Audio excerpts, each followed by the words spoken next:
거지 같은 아줌마. 당장 꺼져. 네 아들은 쳐 맞아야 돼. 군인 아들 면회 온 촌티나는 아줌마라고 무시하며 침뱉었는데 알고 보니 육군본부 감찰실장 투스타 장군 엄마가 군인 아들 다리 부러뜨린 가해자들 앞에 헬기 타고 나타나 계급장 뜯어버리는 사이다. 참교육 이야기입니다. 여러분들은 지금 어디에서 어떤 일을 하시면서 청취하고 계신가요? 각자 댓글로 남겨주시면 감사드리겠습니다. 영상 시청하시기 이전에 구독과 좋아요 부탁드립니다. 저희에게 큰 힘이 됩니다. 강원도 인제로 향하는 44번 국도는 굽이치는 뱀의 등어리 같았다. 서울을 벗어난 지 2시간 남짓 지났을 뿐인데 차창 밖 풍경은 완연히 달라져 있었다. 잿빛 구름이 낮게 깔린 하늘 아래 앙상한 겨울 나무들이 창을 든 병사들처럼 빽빽하게 산비탈을 메우고 있었다. 이곳은 인제였다. 가면 언제 오나 원통에서 못 살겠다는 말이 떠도는 대한민국 최전방의 험지다. 검은색 대형 세단 대신 낡은 회색 소형차 한 대가 미시령 터널을 향해 달리고 있었다. 운전대를 잡은 이는 단정한 쇼컷 머리에 무채색 정장을 입은 중년 여성 천사라였다. 그녀의 눈매는 깎아지른 절벽처럼 서늘했지만 핸들을 쥔 손가락 끝은 미세하게 떨리고 있었다. 그녀는 오늘 육군본부 감찰실장이라는 서슬퍼런 직함을 내려놓고 그저 백산이라는 청년의 어머니 자격으로 이곳을 찾았다. 한 달 전 아들과의 마지막 통화가 그녀의 뇌리를 떠나지 않았다. 어머니, 저 잘 지냅니다. 밥도 맛있고 선임들도 잘해줍니다. 수화기 너머로 들려오던 목소리는 지나치게 차분했다. 하지만 천사라는 알았다. 그녀는 평생을 사람의 눈빛과 목소리 뒤에 숨겨진 거짓을 꿰뚫어보는 일을 해온 사람이었다. 아들의 목소리에는 물기가 서려 있었다. 미세하게 떨리는 호흡 끝에서 비명 같은 침묵이 느껴졌다. 육군 소장이라는 계급장은 군대라는 조직의 생리를 뼈저리게 알게 해주었다.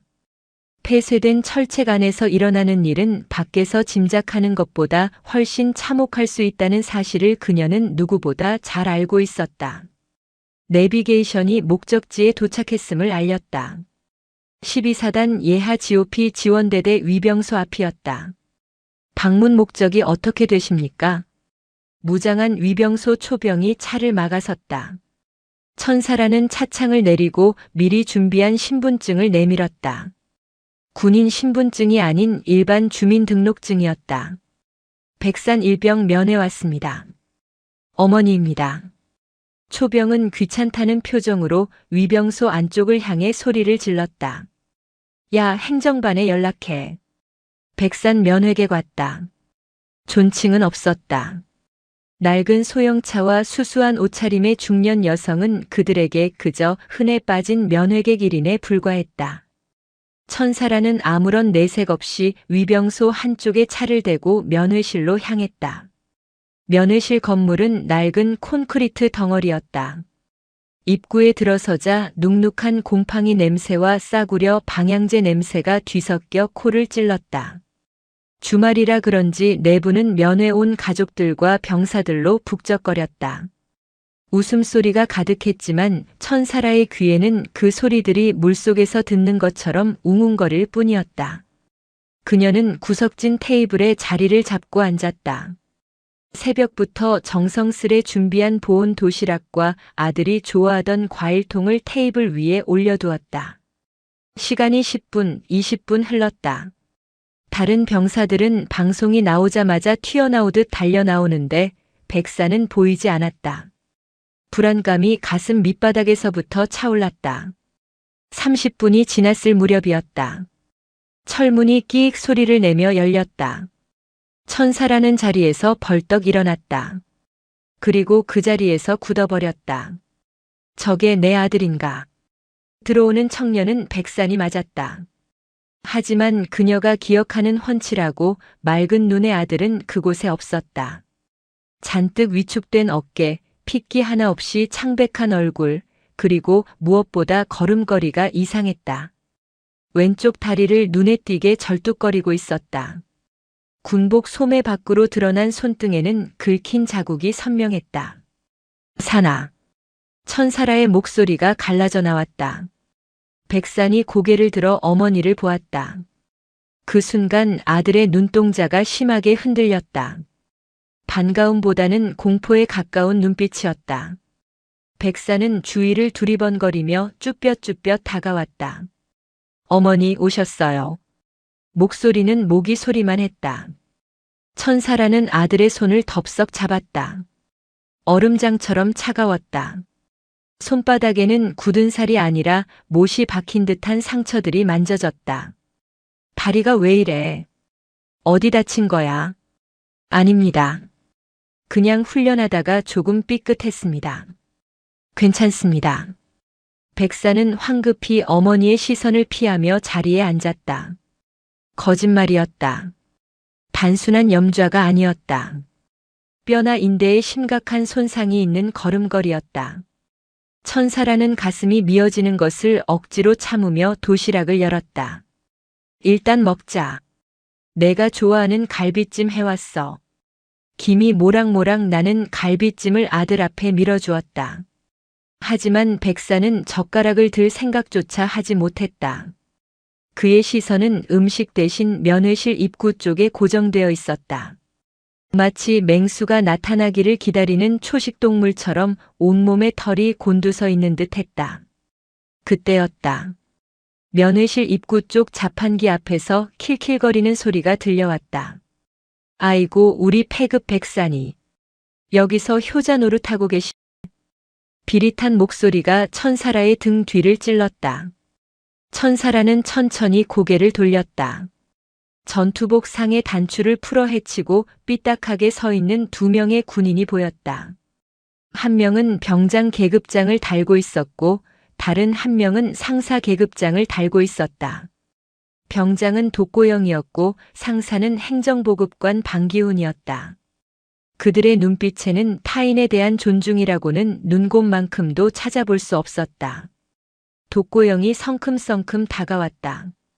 그는 천사라가 앉아있는 테이블 모서리에 엉덩이를 걸치고 앉았다. 흙이 잔뜩 묻은 군화발이 천사라의 핸드백을 툭툭 건드렸다. 어머니 오셨나 보지. 인사 안 하냐? 독고영이 백산을 향해 턱을 까딱거렸다. 백산은 감전된 사람처럼 자리에서 벌떡 일어났다. 충성. 독고 병장님 안녕하십니까? 목소리 봐라. 여기가 안방이냐? 기어들어가는 소리하고 자빠졌네. 독고영은 낄낄거리며 백산의 정강이를 군화발로 툭 찼다. 아까 백산이 절뚝거리던 그 다리였다. 백산이 짧은 신음을 삼키며 테이블을 짚었다. 얼굴이 고통으로 일그러졌다. 천사라의 눈썹이 꿈틀했다. 지금 내 눈앞에서 내 아들을 찾는가? 지금 뭐 하는 짓입니까? 천사라의 목소리는 낮고 단호했다. 독고영이 그제야 천사라를 발견했다는 듯 과장된 표정으로 돌아보았다. 아줌마. 죄송합니다. 우리가 좀 친해서 장난 좀 쳤어요. 군대에서는 이게 다 전우회라는 겁니다. 아줌마는 모르시겠지만 전우회가 사람을 발로 차는 겁니까? 천사라의 눈빛이 매서워졌다. 하지만 독고영은 코웃음을 쳤다. 그는 뒤에 서 있던 방기훈 상사를 보며 윙크를 했다.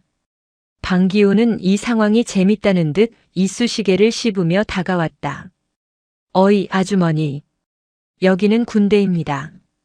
사회에서 오냐오냐 키운 아들내미 여기서 사람 만들고 있는 중이니까 훈수 두지 마시고 밥이나 먹이세요. 방기훈의 태도는 더욱 가관이었다. 간부가 병사의 폭행을 제지하기는커녕 조장하고 있었다. 천사라는 주먹을 꽉 쥐었다. 당장이라도 신분을 밝히고 이들의 목을 비틀고 싶었지만 아직은 때가 아니었다.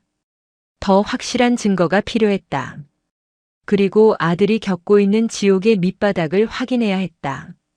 사나 앉아. 밥 먹어. 천사라가 아들을 다시 자리에 앉혔다. 백사는 눈치를 보며 숟가락을 들었다. 하지만 손이 너무 심하게 떨려 국물이 식탁보 위로 튀었다. 아이고 칠칠 맞기는. 밥 하나도 제대로 못 처먹냐. 독고영이 테이블 위에 놓인 물컵을 집어들었다. 그러고는 실수인 척 백산의 식판 위로 물을 쏟아부었다. 정성스레 싸온 갈비찜과 밥이 순식간에 물범벅이 되어버렸다. 아, 미안. 손이 미끄러졌네. 독고영의 입꼬리가 비열하게 말려 올라갔다. 백사는 물에 젖은 밥을 보며 고개를 떨구었다. 아무 말도 하지 못했다. 그저 죄인처럼 몸을 웅크릴 뿐이었다. 천사라의 이성이 끊어지는 소리가 들렸다. 이것은 괴롭힘이 아니었다. 인간에 대한 말살이었다. 그녀는 자리에서 일어났다. 사과해. 뭐요? 독고영이 인상을 찌푸렸다. 내 아들한테 그리고 나한테 사과하라고. 그리고 그 더러운 발 당장 치워. 천사라의 기세에 독고영이 잠시 주춤했다. 하지만 곧바로 자존심이 상한 듯 얼굴을 붉혔다. 이 아줌마가 진짜 돌았나? 야, 백산. 너네 엄마 관리 안 하냐? 남의 부대 와서 이래라 저래라 지랄이야, 지랄이. 어머니. 그만하세요. 제발요.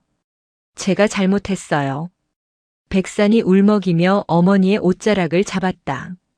아들은 공포에 질려 있었다. 어머니가 자신을 변호해 줄수록 나중에 닥쳐올 보복이 더 두려운 것이었다. 방기훈 상사가 앞으로 나섰다. 그는 천사라를 위아래로 훑어보았다. 낡은 옷차림, 낡은 차, 어디서 굴러먹다 온 촌부라고 확신한 눈치였다. 아줌마 좋은 말로 할 때 조용히 있다 가쇼. 아들 군 생활 꼬이게 하기 싫으면. 백산이 이 녀석 원래 고문관이라 우리가 데리고 있는 것만 해도 감지덕지해야 할 판인데 어디서 큰 소리야. 고문관이라니. 내 아들이 맞을 짓을 했다는 건가. 그럼요. 동작 느리지 말기 못 알아쳐먹지. 그러니까 처맞지. 군대가 무슨 보이스카우트인 줄 아나. 방기훈은 낄낄거렸다. 독고영도 거들었다. 들었죠. 아줌마 아들 맞을만 해서 맞는 겁니다. 억울하면 아줌마가 군대 대신 오든가. 아, 늙어서 안 받아주려나. 그들은 선을 넘었다. 아주 아득히 넘었다. 천사라는 그들의 얼굴을 하나하나 눈에 새겼다. 독고영 병장, 방기훈 상사. 그리고 이 소란을 듣고도 모른 척 행정실 안에 처박혀 있는 당직 사관까지. 그래, 군대가 어떤 곳인지 내가 똑똑히 보여주지. 천사라는 핸드백에서 휴대전화를 꺼냈다. 일반용 스마트폰이 아니었다. 보안 프로그램이 깔린 업무용 특수 단말기였다. 어이구, 어디다 전화하시게. 일일이에 신고라도 하시려고. 여기 경찰 못 들어와요, 아줌마. 방기훈이 비아냥거렸다. 천사라는 대꾸하지 않고 단축번호 1번을 눌렀다. 신호가 2번 가기도 전에 상대방이 전화를 받았다. 충성. 육군 참모총장 비서실장입니다. 감찰실장님, 주말에 무슨 일이십니까? 수화기 너머의 목소리는 다급하고 정중했다. 천사라는 차갑게 가라앉은 목소리로 말했다. 나 천사라 소장이다. 지금 당장 3군 단장 바꾸라고 해. 1분 준다. 면회실의 공기가 순식간에 얼어붙었다. 소장. 투스타. 방기훈 상사의 입에서 씹고 있던 이쑤시개가 힘없이 바닥으로 떨어졌다. 독고영은 자신의 귀를 의심했다. 소장. 지금 저 촌스러워 보이는 아줌마 입에서 나온 단어가 소장이라고. 아줌마 지금 뭐라 그랬어? 소장. 드라마 찍나? 허풍도 정도껏 쳐야지. 독고영은 애써 상황을 부정하려 했다. 하지만 방기훈 상사는 달랐다. 그는 밥만 먹고 군 생활을 10년 넘게 한 부사관이었다. 천사라가 꺼낸 단말기의 생김새, 그리고 통화를 할 때 배어나오는 저 특유의 위압감. 그것은 흉내낸다고 나올 수 있는 것이 아니었다. 방기훈의 얼굴에서 핏기가 썰물처럼 빠져나갔다. 천사라는 그들의 반응 따위는 안중에도 없었다. 전화가 연결되었다. 충성. 3군단장 중장 오태석입니다. 천장군님, 강원도에 계신 겁니까? 스피커폰이 아니었음에도 짱짱한 목소리가 흘러나왔다. 오태석 중장. 이 지역을 관할하는 군단장이었다. 오 장군, 나 지금 12사단 37연대 2대대 면회실에 와 있어. 내 아들 면회를 왔는데 아주 볼만한 구경을 하고 있어서 말이오. 천사라의 시선이 독고영과 방기훈을 꿰뚫었다. 두 사람은 이제 숨조차 제대로 쉬지 못하고 있었다. 면회실에서 내 눈앞에 병사 한 명이 다리를 절고 있어. 그런데 그 앞에서 선임병이라는 작자가 밥에 물을 붓고 욕설을 퍼붓더군. 옆에 있던 행정보급관은 맞을만해서 맞는 거라며 낄낄거리고 있고. 뭐라고요? 지금 그게 무슨 소리입니까? 수화기 너머에서 오태석 군단장의 당혹스러운 외침이 들렸다. 심지어 나보고 무식한 아줌마라며 꺼지라고 하더군. 오 장군, 자네 예하부대 교육을 아주 훌륭하게 시켰어. 육군 감찰실장이 개무시당할 정도면 일반 국민들은 오죽하겠나. 저 천장군님, 그게 무슨. 당장 조치하겠습니다. 지금 바로 사단장이랑 헌병대 급파하겠습니다. 그 자리에 꼼짝 말고 계십시오. 전화가 끊겼다. 뚜뚜뚜. 건조한 신호음만이 정적을 채웠다. 방기훈 상사의 다리가 후들거리기 시작했다.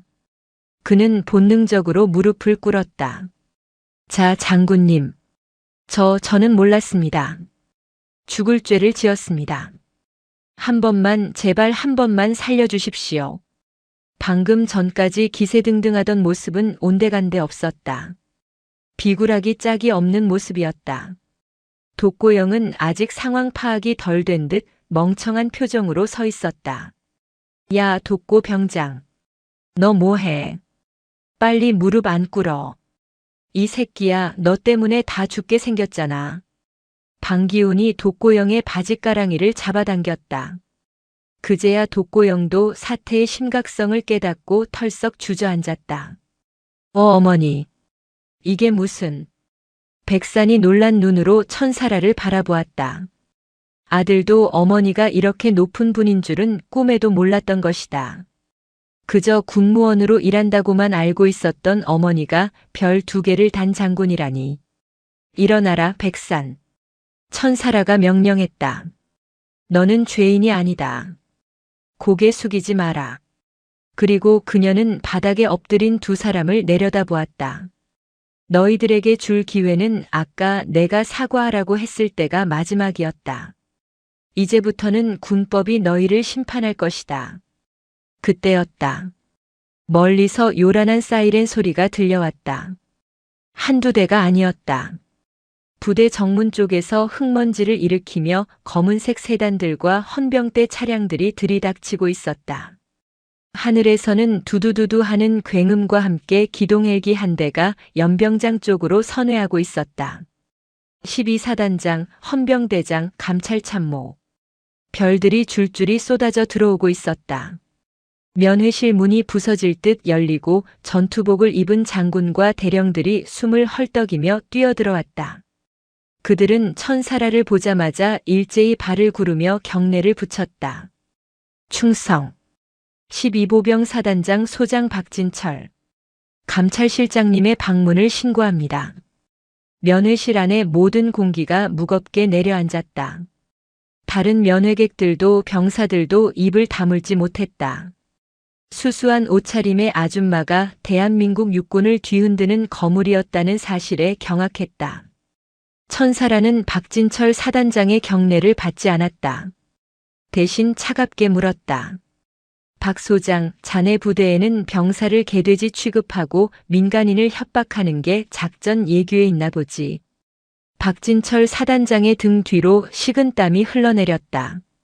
그는 바닥에 꿇어앉아 있는 방기훈과 독고영을 보며 이를 갈았다. 당장 저놈들 체포해. 그리고 이 시간부로 12사단 예하 전 부대에 대한 특별 감찰을 실시한다. 감찰관 파견 따위는 없어. 내가 직접 한다. 천사라의 선전포고였다. 그녀는 아들 백산의 손을 잡았다. 가자, 사나. 엄마가 너무 늦게 와서 미안하다. 이제 다 끝났어.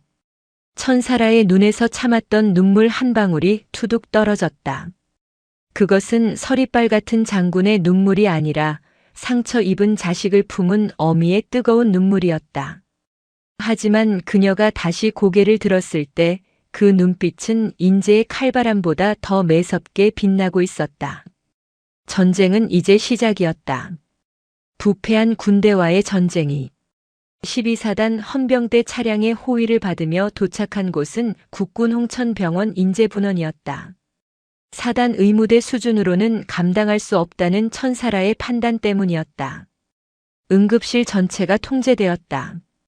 병원장은 주말 골프를 치다 말고 골프복 차림 위에 가운만 걸친 채 사색이 되어 달려나왔다. 육군본부 감찰실장이 직접, 그것도 피투성이가 된 아들을 데리고 왔다는 보고는 병원 전체를 비상사태로 몰아넣기에 충분했다. 천사라는 응급처치실 커튼 뒤에 서 있었다. 의사와 간호장교들이 분주하게 움직이는 소리가 들렸다.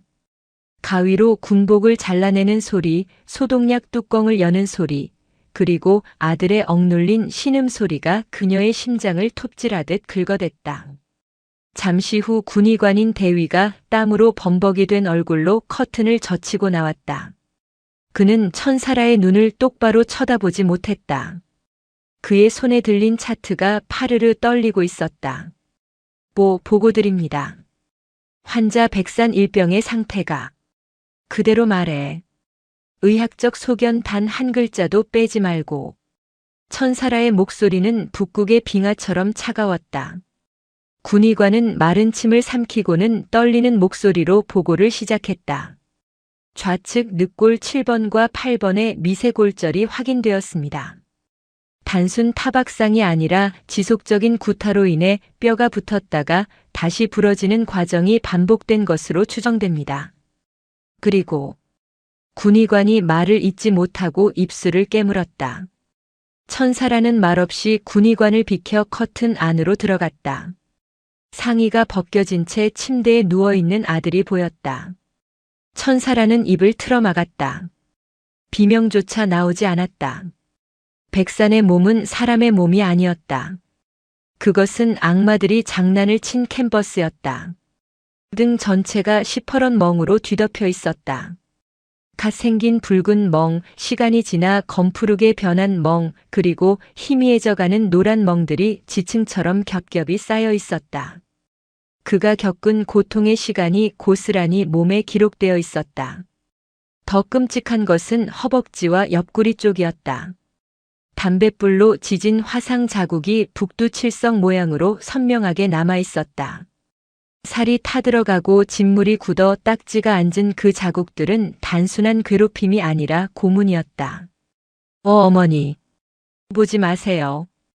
백산이 황급히 이불을 끌어올려 몸을 가리려 했다. 눈물이 고인 아들의 눈은 수치심과 미안함으로 얼룩져 있었다. 엄마가 보면 속상하잖아. 나 진짜 괜찮아. 흉터는 금방 없어진대. 천사라는 다가가 아들의 손을 낚아채듯 잡았다. 그리고 이불을 다시 걷어냈다. 똑똑히 봐. 이게 괜찮은 거냐? 이게 사람 몸이냐고. 그녀의 목소리가 처음으로 흔들렸다. 분노가 아니었다. 뼈를 깎는 아픔이었다. 평생을 군의 정의를 위해 싸운다고 자부했다. 수많은 비리 군인을 잡아넣고 훈장을 받았다. 하지만 정작 자신의 아들이 철책안에서 짐승만도 못한 취급을 받으며 살이 타들어가고 뼈가 부러질 때 그녀는 따뜻한 집무실에서 서류나 결제하고 있었다. 그 죄책감이 그녀를 무너뜨렸다. 누가 그랬어? 독고영 그놈이냐? 백사는 고개를 끄덕였다. 그리고는 입술을 달싹이며 덧붙였다.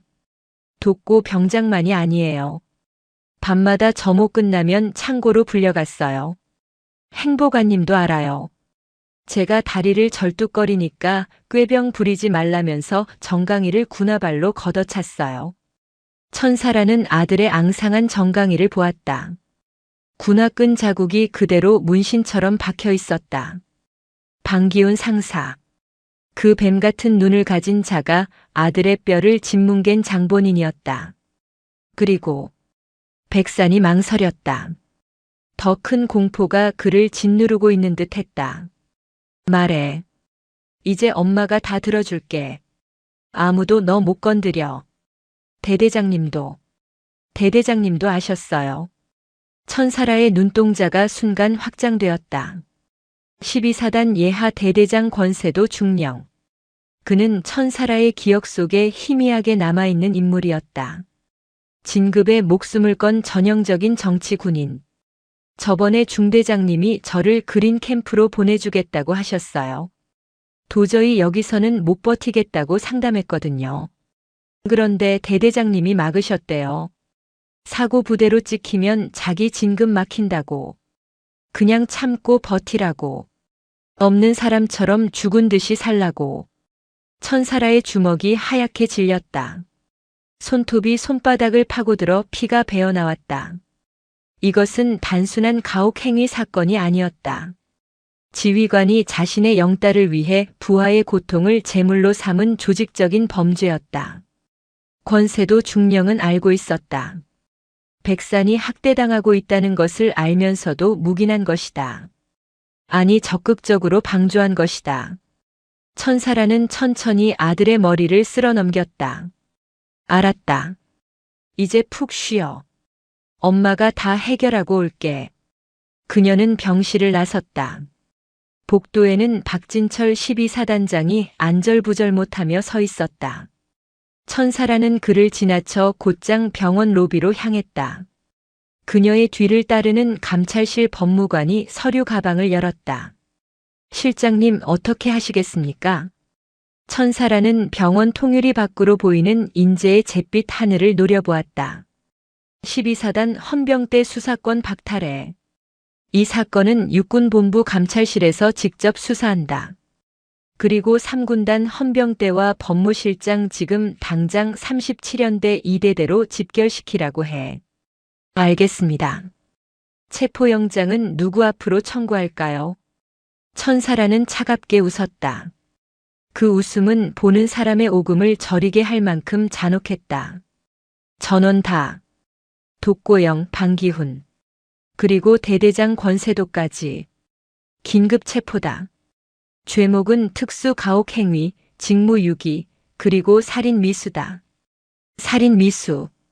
그 단어가 로비의 공기를 무겁게 갈랐다. 천사라는 더 이상 어머니가 아니었다. 그녀는 죄 지은 자들을 단죄하러 온 저승사자였다. 권세도 중령은 대대장실에서 미친 사람처럼 서류를 파쇄기에 넣고 있었다.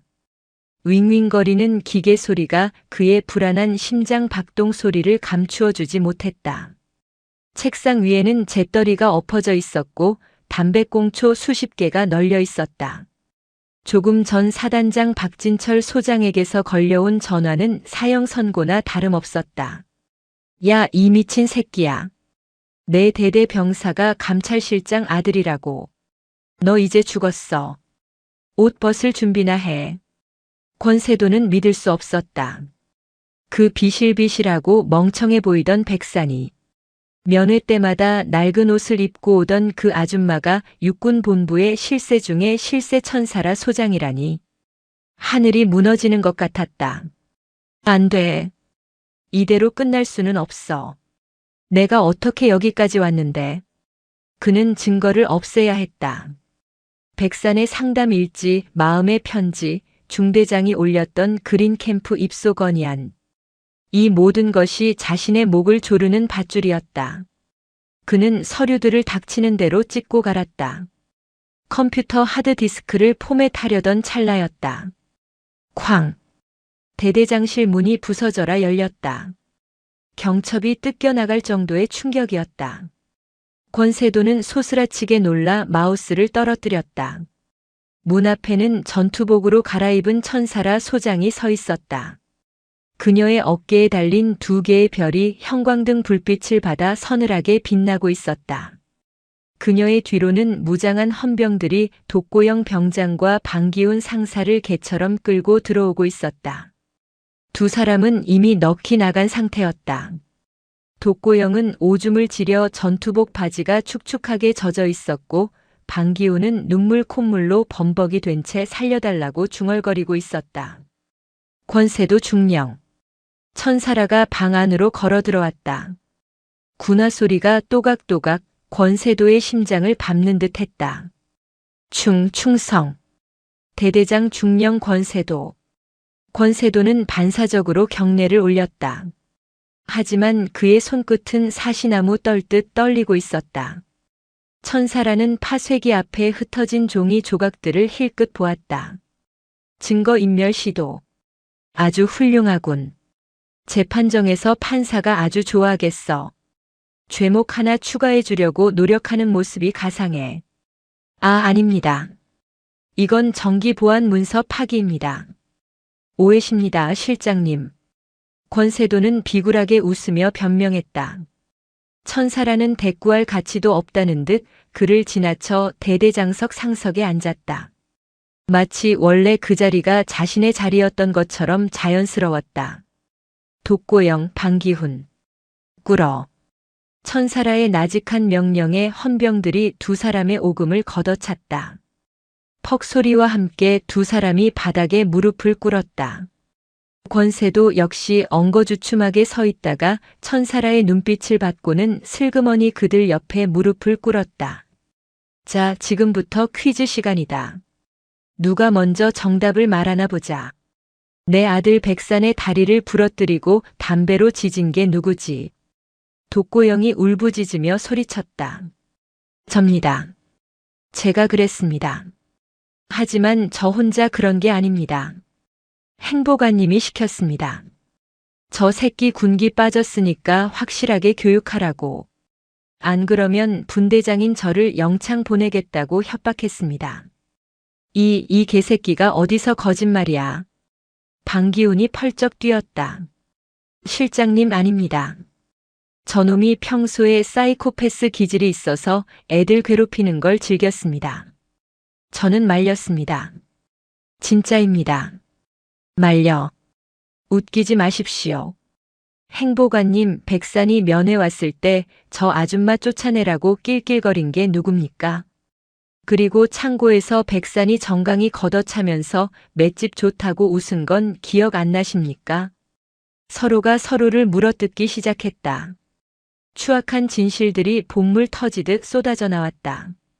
천사라는 그들의 추태를 감정 없는 눈으로 지켜보았다. 그리고 시선을 권세도에게 돌렸다. 자, 이제 몸통 차례군. 권중령, 자네는 이 사실을 몰랐다고 잡아댈 텐가. 권세도는 식은땀을 비오듯 흘렸다. 저는 정말 몰랐습니다. 병사들끼리의 사소한 다툼까지 대대장이 어떻게 다 알겠습니까? 저는 부대 관리에 최선을 다해 덮었겠지. 천사라가 품에서 서류 한 장을 꺼내 책상 위에 던졌다. 찢어지지 않은 원본이었다. 육군본부 전산망에서 복구해 온 이진우 중대장의 그린 캠프 건의안이었다. 그곳에는 권세도의 반려 도장과 함께 붉은 펜으로 휘갈겨 쓴 메모가 남아 있었다. 진급 심사 기간이다.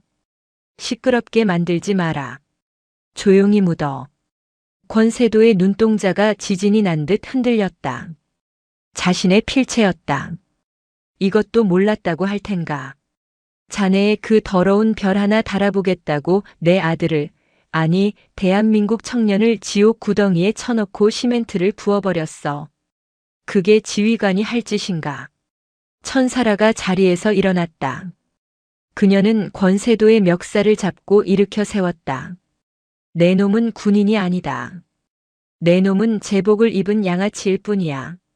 그녀는 권세도의 가슴에 달린 약장을 거칠게 뜯어냈다. 찍 소리와 함께 화려했던 약장들이 바닥으로 흩어졌다.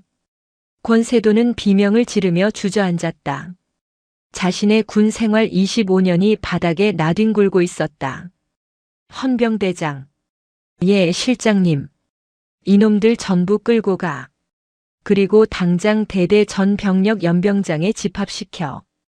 이 썩어 빠진 부대의 고름을 내가 직접 짜내겠다. 알겠습니다. 헌병들이 세 사람을 질질 끌고 나갔다. 복도 끝까지 그들의 비명과 울음소리가 메아리쳤다. 천사라는 텅 빈 대대장실에 홀로 남았다. 창밖으로 어둠이 내리고 있었다. 하지만 그녀에게는 밤이 아니었다. 이제야 비로소 새벽이 오고 있었다. 다음 날 아침 인제의 칼바람은 여전히 매서웠다. 하지만 37연대 2대대 연병장의 공기는 날씨 탓이 아닌 다른 이유로 얼어붙어 있었다. 이른 아침부터 헬기 소리가 부대 상공을 뒤덮었다.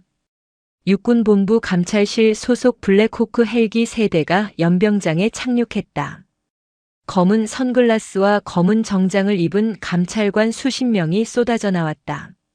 그들은 마치 영화 속 특수부대처럼 신속하게 대대 본부를 장악하고 병사들을 연병장으로 몰아넣었다. 500여 명의 대대 병력이 오와 열을 맞춰 도열했다. 단상 위에는 마이크 하나만이 덩그러니 놓여 있었다. 병사들은 겁에 질린 표정으로 서로의 눈치만 살폈다. 대대장이 수갑을 차고 끌려갔다는 소문은 이미 부대 전체에 퍼져 있었다. 잠시 후 천사라 소장이 단상 위로 올라갔다. 그녀는 전투복 차림에 베레모를 깊게 눌러쓰고 있었다. 화장기 없는 얼굴이었지만 그 위압감은 500명의 병사를 압도하고도 남았다. 그녀의 뒤로는 포박된 권세도, 방기훈, 독고영이 무릎을 꿇은 채 병사들을 마주보고 있었다. 천사라가 마이크를 잡았다. 바람 소리만이 스피커를 타고 흘렀다. 전체 차려. 그녀의 구령은 크지 않았지만 묵직했다. 병사들이 일제히 부동자세를 취했다. 나는 육군본부 감찰실장 소장 천사라다. 오늘 나는 너희에게 군인이 무엇인지 그리고 전우가 무엇인지 다시 가르쳐 주러 왔다. 그녀는 무릎 꿇은 세 사람을 손가락으로 가리켰다. 저들을 보라. 어제까지만 해도 너희의 생사여 탈권을 쥐고 흔들던 대대장, 행정보급관, 그리고 분대장이다. 하지만 지금은 그저 범죄자일 뿐이다. 계급장이 떨어진 저들의 어깨를 봐라. 얼마나 초라한가. 병사들의 시선이 세 사람에게 꽂혔다. 항상 거만하게 뒷짐을 지고 다니던 권세도는 고개를 땅에 처박고 있었고 악마 같던 독고영은 덜덜 떨고 있었다. 그 절대적이던 권력이 순식간에 무너져 내린 모습을 보며 병사들은 묘한 카타르시스와 공포를 동시에 느꼈다. 나의 아들 백산일병은 이 연병장에서 저 막사 안에서 지옥을 겪었다. 다리가 부러지고 살이 타들어갔다. 하지만 더 끔찍한 것은 그가 겪은 외로움이었다. 500명이나 되는 전우가 있었지만 그 누구도 그를 도와주지 않았다. 침묵했다. 외면했다. 그것이 너희가 배운 전우애인가? 천사라의 일갈에 병사들은 고개를 숙였다. 죄책감을 느끼는 자, 안도하는 자, 그리고 억울해하는 자들의 감정이 뒤섞였다. 하지만 나는 안다. 너희 중에도 피해자가 있다는 것을. 독고영 같은 놈들에게 맞고도 말 못하고 방기훈 같은 놈들에게 돈을 뜯기고도 신고하지 못한 병사들이 있다는 것을. 천사라가 품에서 하얀 봉투 하나를 꺼냈다. 이것은 내 아들이 병상에서 쓴 진술서가 아니다. 내 아들이 기억하는 자신처럼 당하고 있던 또 다른 병사들의 이름이다. 김일병, 최상병, 박이병. 너희들 지금 이 자리에 있지. 호명된 병사들이 움찔했다. 나오라. 앞으로 나와라. 이제 너희를 괴롭히던 자들은 없다. 내가 지켜준다. 육군본부 감찰실장의 이름을 걸고 약속한다. 나오라. 정적이 흘렀다. 1초, 2초, 3초. 그때였다. 대열 구석에서 왜소한 체격의 병사 하나가 주저하며 발을 떼었다. 얼굴에 멍이 든 병사였다. 그가 울먹이며 앞으로 걸어 나왔다. 그러자 그 옆에 있던 다른 병사도 또 다른 병사도 하나둘씩 대열을 이탈해 앞으로 나오기 시작했다. 1명, 2명, 5명, 10명. 무려 20명이 넘는 병사들이 단상 앞으로 모여들었다. 그들은 서로를 끌어안고 참았던 울음을 터뜨렸다. 그 울음소리가 연병장을 가득 채웠다. 그것은 단순한 울음이 아니었다. 오랫동안 억눌려왔던 고통의 해방이자 부조리한 시스템에 대한 저항의 함성이었다. 천사라는 단상 아래로 내려갔다. 그리고 울고 있는 병사들을 하나하나 안아주었다. 더러운 전투복, 땀냄새 나는 몸이었지만 그녀는 개의치 않았다. 미안하다. 어른들이 못나서 군대가 썩어서 너희를 지켜주지 못했다. 정말 미안하다. 철의 여인이라 불리던 장군의 눈에서 다시 눈물이 흘렀다. 그 모습을 본 다른 병사들도 눈시울을 붉혔다. 권세도와 방기훈, 독고영은 그 광경을 보며 자신들이 무슨 짓을 저질렀는지, 자신들이 짓밟은 것이 단순한 한 명의 병사가 아니라 군대의 미래였다는 것을 뼈저리게 느껴야 했다. 천사라는 다시 마이크를 잡았다. 오늘부로 12사단 37연대 2대대의 모든 부조리는 끝났다. 지금부터 감찰관들이 전원 1:1 면담을 실시한다. 사소한 것이라도 좋다. 털어놔라. 썩은 살은 도려내야 새 살이 돋는다. 내가 너희의 방패가 되어주겠다. 와! 병사들의 함성이 터져 나왔다. 그 소리는 인재의 칼바람을 뚫고 하늘 높이 솟구쳤다. 그것은 승리의 함성이었다. 천사라는 맑게 갠 하늘을 올려다보았다. 병원에 있을 아들이 생각났다. 사나 들리니? 내가 쏘아 올린 작은 용기가 이 거대한 폭풍을 만들었어. 그녀는 주먹을 꽉 쥐었다. 12사단에서의 전쟁은 승리로 끝났다. 하지만 이것은 시작일 뿐이었다. 그녀의 수첩에는 아직 청산해야 할 적폐들의 이름이 빼곡히 적혀 있었다. 서울로 돌아가면 더 큰 싸움이 기다리고 있을 것이다. 하지만 두렵지 않았다. 그녀에게는 지켜야 할 아들이 그리고 50만 국군 장병이라는 또 다른 아들들이 있었으니까. 바람이 잦아들고 있었다. 인제의 겨울에 비로소 따뜻한 볕이 들기 시작했다. 인제의 눈보라는 멈췄지만 서울 용산의 바람은 그보다 더 매섭고 비릿했다. 천사라 소장이 아들을 국군 수도병원으로 이송하고 육군본부로 복귀한 지 48시간이 지난 시점이었다. 승리의 기쁨을 누릴 새도 없이 보이지 않는 거대한 적들이 그녀의 목덜미를 노리고 있었다.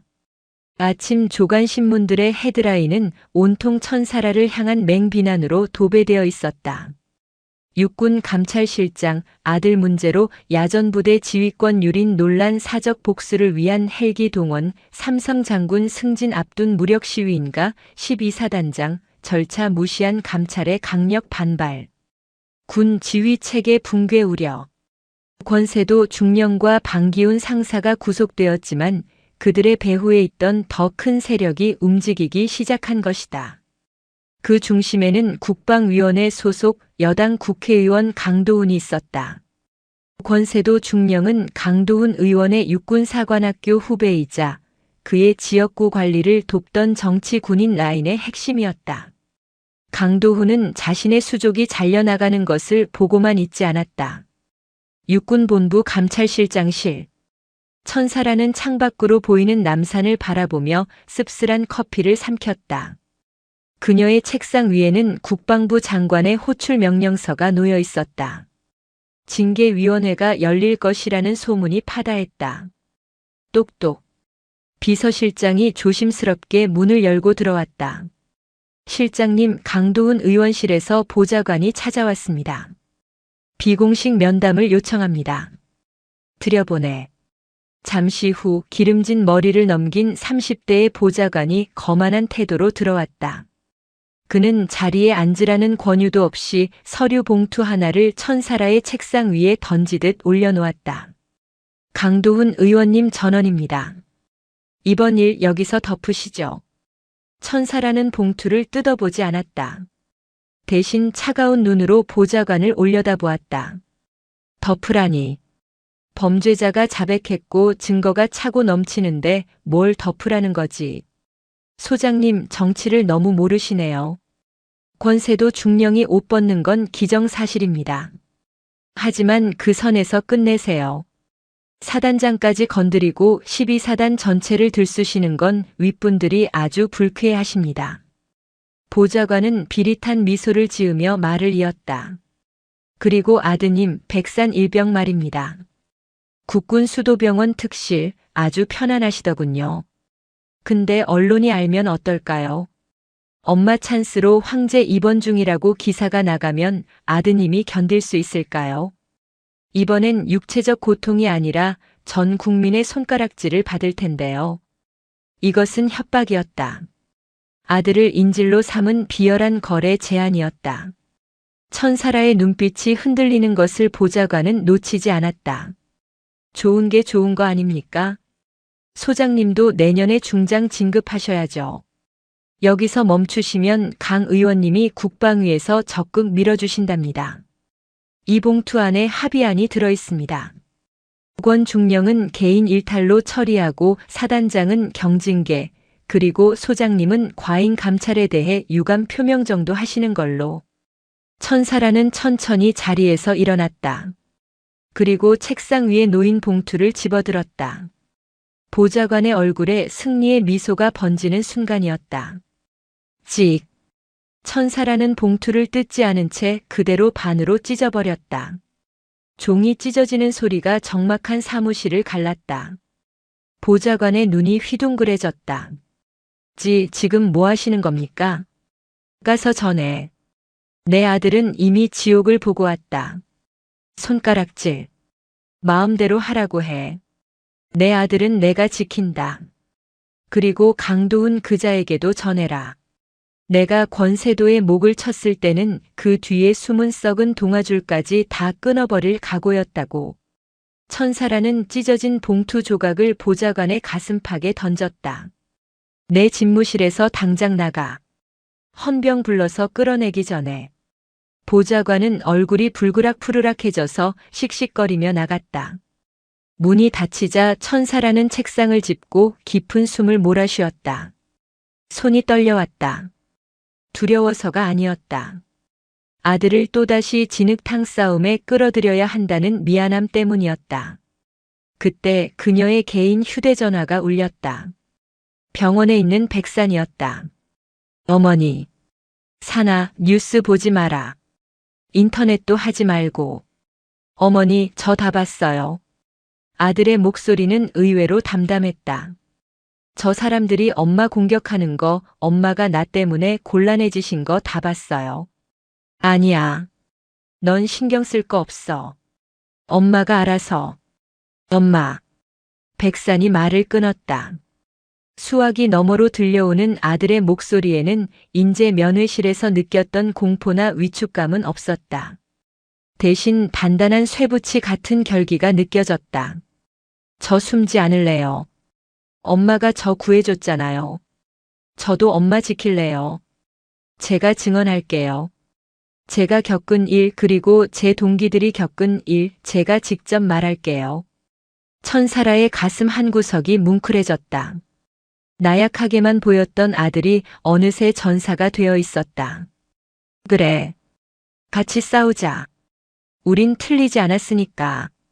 전화를 끄는 천사라의 눈빛이 매섭게 변했다. 하이에나들이 먹잇감을 노리고 달려든다면 사자가 되어 그들의 목덜미를 물어뜯어줄 차례였다.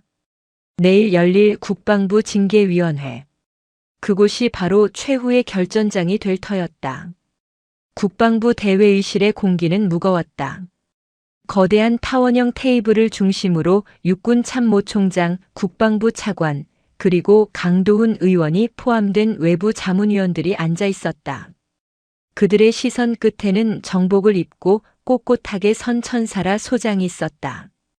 이곳은 징계위원회라는 이름을 달고 있었지만 사실상 천사라를 사회적으로 매장하기 위한 인민재판장이나 다름없었다. 강도훈 의원이 먼저 포문을 열었다. 천 소장. 12사단 연병장에 헬기를 띄우고 사단장의 지휘권을 무시한 채 병력을 집합시켰다지요. 그것도 모자라 대대장의 계급장을 병사들이 보는 앞에서 뜯어냈다고 들었습니다. 이게 대한민국 장군이 할 짓입니까? 조폭도 아니고 규정에 따른 감찰권 행사였습니다. 천사라가 짧게 답했다. 규정. 아들이 맞았다고 눈이 뒤집혀서 규정을 악용한 거겠죠. 솔직해집시다. 만약 피해자가 백산일병이 아니었다면 천 소장이 그렇게까지 했겠습니까? 강도훈의 질문은 날카로웠다. 이것이 그들의 핵심 논리였다. 공적인 권한의 사적 남용. 회의장에 있던 위원들이 수군거렸다. 분위기는 명백히 천사라에게 불리하게 돌아가고 있었다. 참모 총장조차 난처한 표정으로 헛기침만 할 뿐 천사라를 변호해주지 못했다. 천 소장 대답해보세요. 아들이 아니었어도 헬기를 띄웠겠습니까? 강도훈이 의기양양하게 몰아붙였다. 천사라는 잠시 침묵했다. 그리고 고개를 들어 강도훈을 똑바로 응시했다. 맞습니다. 제 아들이라서 그랬습니다. 장내가 술렁였다. 혐의를 인정한 것이나 다름없었다. 강도훈의 입가에 미소가 번졌다. 하지만 천사라의 말은 끝나지 않았다. 내 아들이 피투성이가 되어 내 앞에서 떨고 있었습니다. 갈비뼈가 부러지고 살이 타들어간 채로 엄마가 곤란해질까봐 아프다는 말 한마디 못하고 있었습니다. 그 모습을 보고 눈이 뒤집히지 않을 부모가 대한민국에 어디 있습니까? 천사라의 목소리가 점차 고조되었다. 하지만 저는 아들을 구하기 위해 헬기를 띄운 것이 아닙니다. 저는 대한민국 육군이 썩어 문드러진 것을 보았기에 움직인 것입니다. 말장난하지 마시오. 강도훈이 소리쳤다. 말장난이 아닙니다. 여기 증거가 있습니다. 천사라가 준비해온 두툼한 서류 가방을 열었다. 그녀는 수십 개의 녹취록과 진술서를 테이블 위에 쏟아부었다. 이것은 12사단 37연대 2대대에서 제가 찾아낸 또 다른 아들들의 목소리입니다. 제 아들 백산뿐만이 아니었습니다. 김이병은 우울증으로 자살 시도까지 했지만 부대는 은폐했습니다. 박상병은 간부들에게 월급을 갈취당했습니다. 최일병은 성추행을 당했습니다. 천사라는 진술서 하나를 집어들어 강도훈 앞에 내밀었다.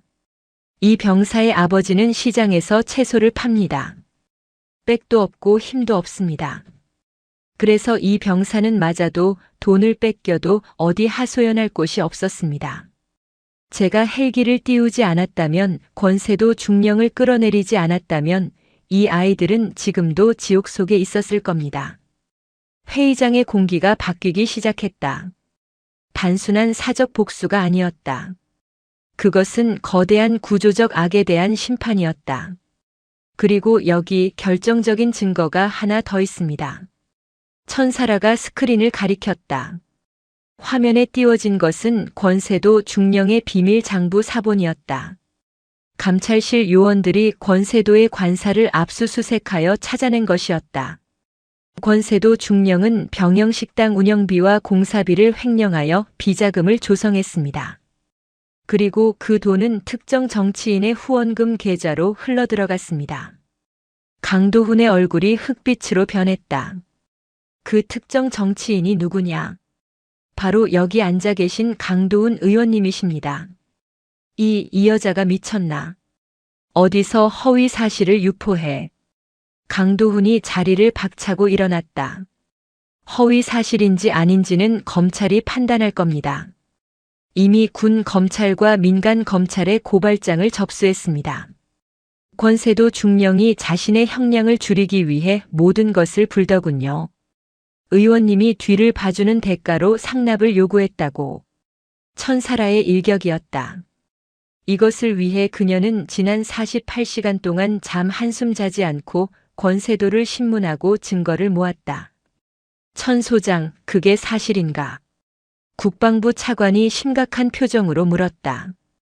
여기 통장 거래 내역과 권중령의 자필 진술서가 있습니다. 상황은 완전히 역전되었다. 천사라를 심판하려던 자리가 순식간에 강도훈을 향한 청문회장으로 변해버렸다. 그리고 마지막으로 제 아들 백산 일병이 보낸 영상 편지를 보여드리겠습니다. 화면에 환자복을 입은 백산이 나타났다. 멍이 덜 빠진 얼굴이었지만 눈빛만은 맑았다. 안녕하십니까? 일병 백산입니다. 저는 우리 어머니가 자랑스럽습니다. 어머니는 저를 구해주셨지만 동시에 제 전후 20명을 구해주셨습니다. 만약 어머니가 징계를 받아야 한다면 대한민국 군대는 정의를 버리는 것입니다. 부디 옳은 판단을 내려주십시오. 영상이 끝나자 회의장에는 무거운 침묵만이 흘렀다. 그 누구도 감히 천사라에게 손가락질할 수 없었다. 그녀는 아들을 구한 어머니이자 군을 정화한 진정한 군인이었다. 참모총장이 천천히 자리에서 일어났다. 천사라 소장에 대한 징계 논의는 기각한다. 대신 육군본부는 강도훈 의원과 권세도 중령의 유착 관계에 대해 전면적인 수사를 개시하겠다. 땅, 땅, 땅. 의사봉 소리가 울려 퍼졌다. 그것은 악인들을 향한 조종이었다.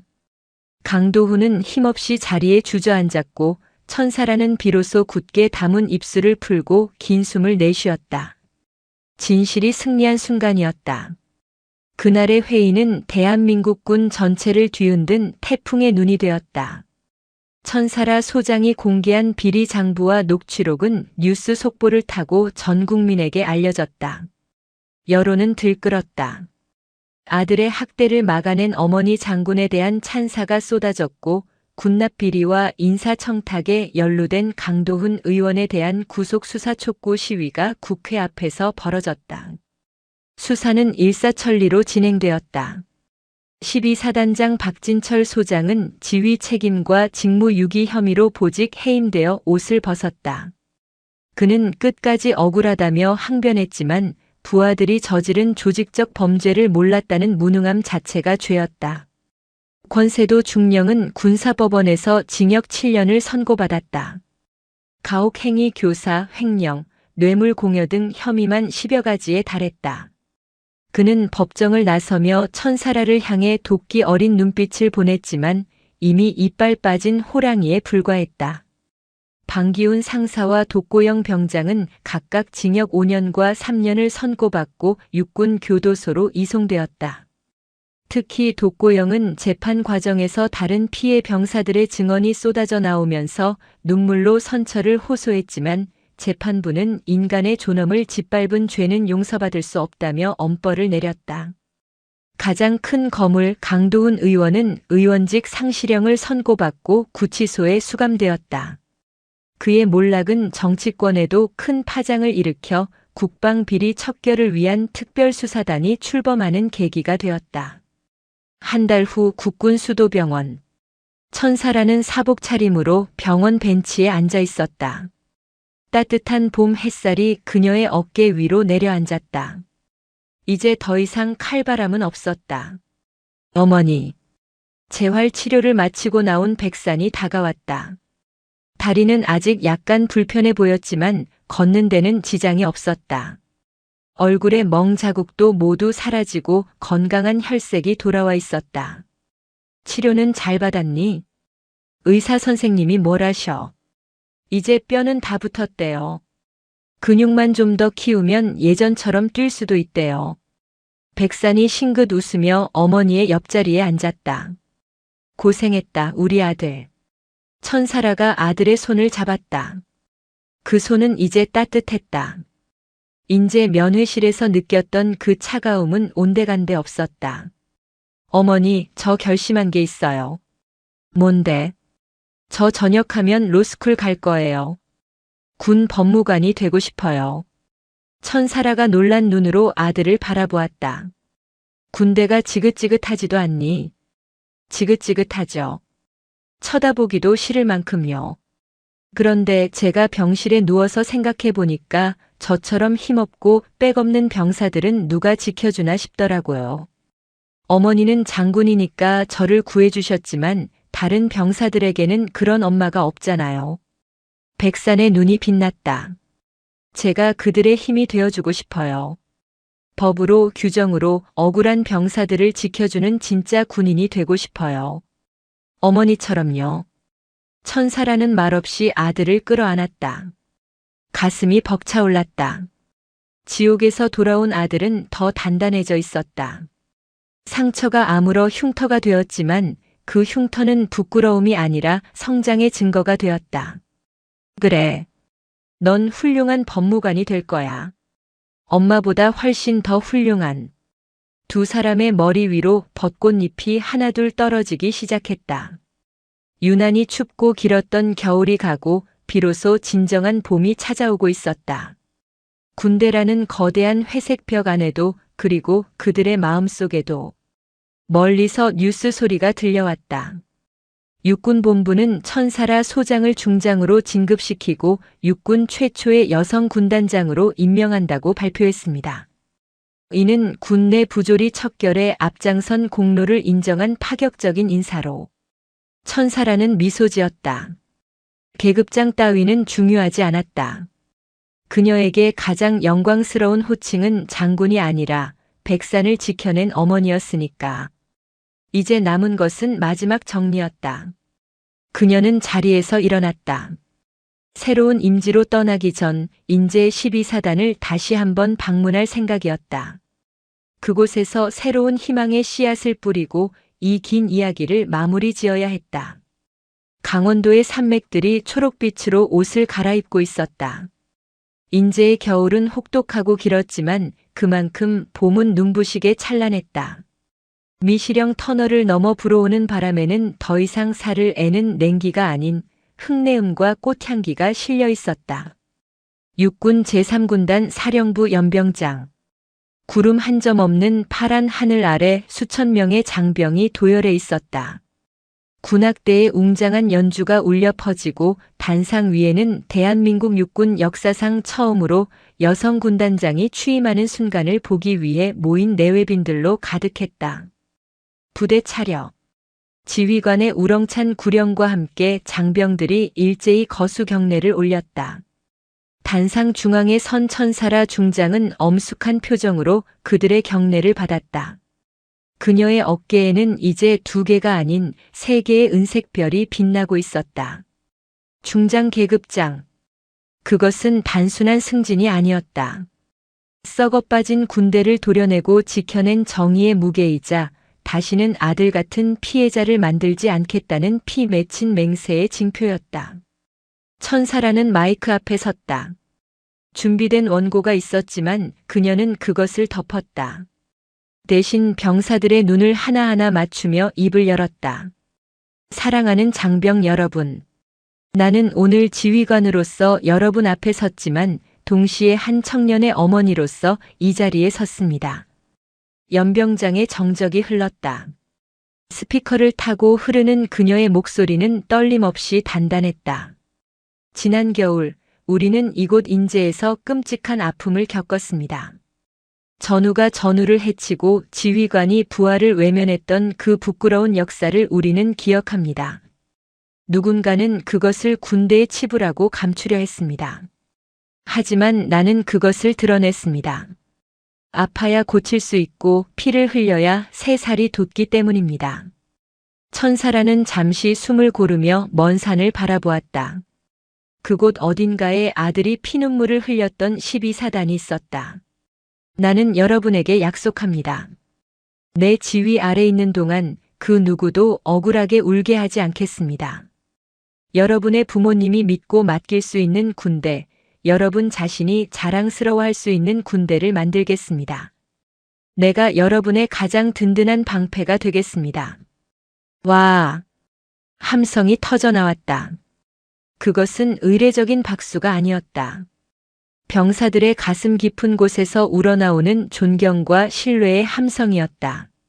천사라는 비로소 옅은 미소를 지었다. 취임식이 끝나고 집무실로 돌아온 천사라는 창밖을 바라보며 깊은 생각에 잠겼다. 책상 위에는 한 통의 편지가 놓여 있었다. 수신이는 천사라 어머니께, 발신이는 법무관 후보생 백산이었다. 서울 신림동의 한 고시원.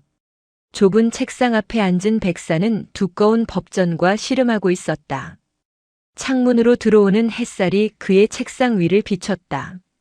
책상 한 구석에는 그가 군대에서 입었던 이제는 계급장이 떼어진 전투복 상의가 걸려 있었다. 백사는 펜을 내려놓고 자신의 왼쪽 정강이를 문지르며 스트레칭을 했다. 비가 오면 가끔 쑤시기는 했지만 뼈는 단단하게 붙었다. 흉터는 여전히 남아 있었다. 하지만 백사는 그 흉터를 더 이상 부끄러워하거나 숨기려 하지 않았다. 그것은 그가 지옥에서 살아남았다는 증명서였고 앞으로 그가 걸어가야 할 길을 알려주는 나침반이었다. 휴대전화가 울렸다. 발신자 이름에 김민수가 떴다. 인제에서 함께 복무했던 천사라가 구해낸 20명의 피해 병사 중 한 명이었다. 민수야. 잘 지내냐? 백산형. 뉴스 봤어. 어머니 군단장 취임식 하셨더라. 진짜 멋있으시다. 수학이 넘어 김민수의 목소리는 밝았다. 우울증으로 자살 시도까지 했던 그라고는 믿기지 않을 정도로 건강해진 목소리였다. 그래. 다행이지. 너는 어때? 복학 준비는 잘 돼가고. 응. 나 심리 상담 치료 거의 다 끝났어. 이제 밤에 악몽도 안 꿔. 형, 우리 나중에 꼭 다시 모이자. 다른 애들도 형 보고 싶어 해. 형 덕분에 우리가 살았다고. 내가 뭘 한 게 있다고. 너희가 용기 내준 덕분이지. 전화를 끄는 백사는 미소 지었다. 그들은 더 이상 피해자가 아니었다. 각자의 자리에서 치열하게 살아가는 생존자이자 서로의 아픔을 보듬어주는 전우였다. 백사는 다시 펜을 잡았다. 형법 교과서의 페이지를 넘기는 그의 손길에 힘이 들어갔다. 그가 가야 할 길은 멀고 험했다. 사법시험 그리고 군 법무관 임용. 하지만 두렵지 않았다. 어머니가 총과 칼로 군대를 지켰다면 그는 법전과 양심으로 군대를 지킬 것이었다. 권세도 같은 정치 군인이 다시는 발붙이지 못하도록, 방기훈 같은 부패한 간부가 병사들의 등을 처먹지 못하도록 법의 칼날을 갈고 닦을 것이었다. 그로부터 1년 후 벚꽃이 만개한 4월의 어느 날, 천사라 군단장은 수행원 없이 사복 차림으로 검은색 세단에 올랐다. 운전석에는 말끔한 정장 차림의 백산이 앉아 있었다. 준비됐니? 네, 어머니. 출발하시죠. 차가 부드럽게 움직였다. 목적지는 강원도 인제 12사단 37연대 2대대였다. 44번 국도를 달리는 동안 모자는 별다른 말이 없었다. 차창 밖으로 스쳐 지나가는 풍경만이 그들의 지난 시간을 대변해주고 있었다. 1년 전 이 길은 백산에게는 도살장으로 끌려가는 공포의 길이었고 천사라에게는 아들을 구하러 가는 분노의 질주로였다. 하지만 오늘 이 길은 치유와 화해의 길이었다. 위병소 앞에 도착하자 사전에 연락을 받은 대대장이 마중을 나와 있었다. 새로운 대대장은 천사라가 직접 선발한 강직하고 병사들을 아끼기로 소문난 중령이었다. 충성. 군단장님 방문을 환영합니다. 대대장이 거수 경례를 했다. 천사라는 손을 들어 답례했다. 공식 방문 아니네. 그냥 아들이랑 산책하러 왔어. 부담 갖지 말게. 천사라와 백사는 차에서 내려 천천히 부대 안으로 걸어 들어갔다. 연병장에서는 병사들이 축구를 하고 있었다. 흙먼지를 뒤집어 쓰고 땀을 흘리며 웃고 떠드는 병사들의 모습. 그 어디에도 구타나 폭언의 흔적은 보이지 않았다. 선임병이 후임병에게 물을 건네고 후임병이 선임병의 등을 두드려주는 모습이 자연스러웠다. 많이 변했구나. 백산이 중얼거렸다. 그의 시선이 연병장 한 구석, 과거 자신이 얼차려를 받으며 맞았던 그 장소에 머물렀다. 그래. 내가 바꾼 거야. 천사라가 아들의 등을 토닥였다. 그들은 막사 뒤편으로 향했다. 그곳에는 낡은 창고가 하나 있었다. 독고영과 방기훈이 백산을 끌고 가 담뱃불로 지지고 군화발로 짓밟았던 그 지옥의 밀실이었다. 창고는 사라지고 없었다. 대신 그 자리에는 작은 쉼터가 만들어져 있었다. 나무 벤치와 파라솔, 그리고 작은 화단이 조성되어 있었다. 병사 몇 명이 벤치에 앉아 책을 읽거나 통화를 하고 있었다. 어떻게 된 거죠? 백산이 놀라서 물었다. 대대장이 다가와 설명했다. 군단장님 지시로 6개월 전에 철거했습니다. 어두운 과거를 지우고 병사들이 쉴 수 있는 공간으로 만들었습니다. 저 화단의 꽃들은 병사들이 직접 심은 겁니다. 천사라는 백산을 벤치에 앉혔다. 사나 기억나니? 여기서 내가 얼마나 아팠는지. 네. 매일 밤이 지옥 같았어요. 죽고 싶다는 생각만 했었죠.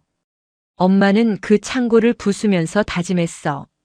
내 아들의 비명소리가 스며든 저 벽돌 조각 하나도 남기지 않겠다고. 그리고 그 자리에 꽃을 심겠다고.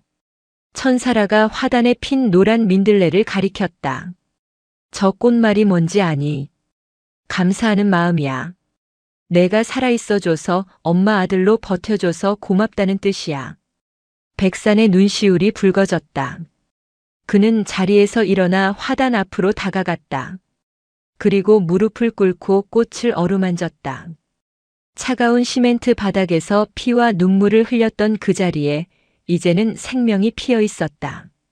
백산은 눈을 감았다. 과거의 고통스러운 기억들이 주마등처럼 스쳐 지나갔다. 독고영의 비웃음, 방기훈의 폭력, 권세도의 비겁함. 하지만 그 기억들 끝에는 언제나 어머니가 있었다. 헬기를 타고 내려와 자신을 안아주던 그 따뜻한 품, 자신을 위해 세상과 맞서 싸워준 그 강인한 등이 있었다. 용서할 수는 없어요. 백산이 눈을 뜨며 말했다. 그 사람들을 용서하지는 않을 거예요. 하지만 이제 잊을 수는 있을 것 같아요. 더 이상 그 기억이 저를 괴롭히지 못하게 할 거예요. 저는 앞으로 나아갈 거니까요. 천사라가 아들의 어깨를 감싸 안았다. 그래. 그거면 충분하다. 두 사람은 한참 동안 그곳에 머물렀다. 12사단의 봄바람이 그들의 머리카락을 부드럽게 흩날렸다. 그 바람 속에서 과거의 망령들은 완전히 흩어져 사라지고 있었다. 시간이 다시 흘러 3년 후. 육군본부 보통군사법원 대법정. 엄숙한 공기가 흐르는 법정 안에 군복을 입은 검찰관이 서 있었다. 어깨에는 대위 계급장이 달려 있었고 가슴에는 군법무관 백산이라는 명찰이 빛나고 있었다. 그는 피고인석에 앉아 있는 한 중사를 노려보았다. 병사들의 부식비를 횡령하고 폭언을 일삼다 적발된 자였다. 존경하는 재판장님. 백산의 목소리는 힘차고 명확했다. 군대는 국민의 생명을 지키는 신성한 곳입니다. 하지만 피고인은 자신의 지위를 이용하여 힘없는 병사들의 인권을 유린하고 국가의 재산을 사리사욕에 채웠습니다. 이는 단순한 횡령이 아니라 국방의 의무를 다하기 위해 청춘을 바친 젊은이들에 대한 배신입니다. 백산은 잠시 숨을 고르고 방청석을 쳐다보았다. 그곳에는 이 사건의 피해 병사와 그 부모들이 앉아 있었다. 그들의 눈빛에서 백산은 4년 전 자신의 모습을 보았다. 두려움과 억울함에 떨고 있는 그 눈빛을. 본 검찰관은 피고인에게 군형법이 허용하는 최고형을 구형합니다. 다시는 이 신성한 군대에 이와 같은 악행이 뿌리내리지 못하도록 일벌백계 하여 주십시오. 백산의 구형이 끝나자 방청석에서는 작은 탄식과 함께 안도의 한숨이 흘러나왔다. 재판이 끝나고 법정을 나서던 백산은 복도 끝에 서 있는 한 여성을 발견했다. 전역 후 민간인 신분이 된 천사라였다. 그녀는 이제 군복 대신 편안한 코트 차림이었지만 특유의 기품은 여전했다. 수고했다, 백대위. 천사라가 활짝 웃으며 아들을 맞이했다. 오셨습니까, 어머니? 백산이 깍듯하게 경례를 붙였다. 천사라는 아들의 손을 잡고 내렸다. 이제 엄마한테 경례는 그만해. 넌 이제 내 부하가 아니라 대한민국 정의의 수호자잖아. 어머니가 닦아놓으신 길 제가 이어가야죠. 오늘 재판 떨지 않고 잘했습니다. 그래. 밖에서 다 들었다. 내 목소리에서 내 젊은 날이 보이더구나. 두 사람은 나란히 법원 건물을 나섰다. 밖에는 늦가을의 정취가 가득했다. 하늘은 높고 푸르렀다. 어머니, 이번 주말에 뭐 하세요? 글쎄다. 텃밭에 배추나 좀 심을까 하는데. 왜 도와주게? 아니요. 인제에 한번 다녀오려고요. 인제. 천사라가 멈칫했다. 네. 민수랑 동기들 만나기로 했거든요. 거기 막국수가 기가 막힌 집이 생겼다나 뭐라나. 어머니도 같이 가실래요?